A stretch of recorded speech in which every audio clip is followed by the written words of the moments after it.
Hey, so good morning. I wanted to touch on something really quickly. I hope I don't lose any friends when I say this one, but I was actually having a discussion yesterday with some ladies at a networking event, and I want to say they were actually in agreement with me about this. So started off like that. And speaking of start off, the very first chapter that's in the manual, Understanding a Man, is high standards, stop the madness. Okay, and let me explain that before you unfriend me. And the reason why is because I know a lot of times, ladies, you have this checklist, right? And it's okay to have standards, whether you're patterning it after, a male figure that's been in your life or, whatever, just something that you see, envision, whatever. And I get all that, right? But a lot of times we have to be realistic about our checklist because, let's just say that let's just talk about the one thing we discussed, right? Ladies, you might want him to have a certain success level or maybe a certain occupation or whatever, right? And if you want that, you have to understand what it takes to be at that level.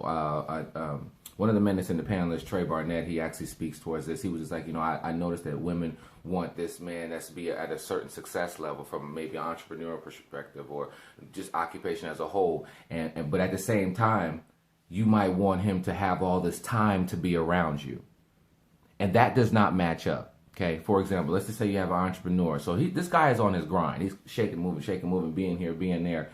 And, maybe you might be a quality time person. So you want him to, always be around you any given moment or whatever. And you see him running and you might say to yourself, well, you care more about what you're doing than you do about me. That sounds good.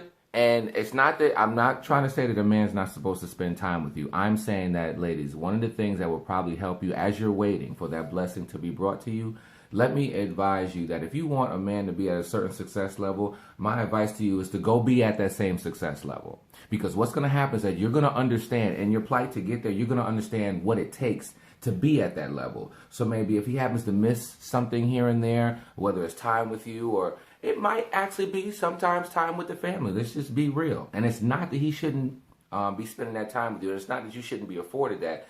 It just helps you at least understand. So if if what you chose to want to do in life is, let's just say here, all right, and let's just say you want him to be, make more than you or be at a certain occupation level here, you see that gap in there? That's understanding. And if you're able to pick up that understanding, then everything will be fine, all right? But let's just make sure that we're setting the proper expectations with regard to the type of mate that you want, ladies, and make sure that you understand what it takes for that person to be at that level so that when time might come that you might not be able to be around them or they might, their patients or their clients or whatever might look like it's more important than you. It might, okay? And so what made me feel good is I was talking to two ladies about this last night at a networking event, and they were just like, yeah.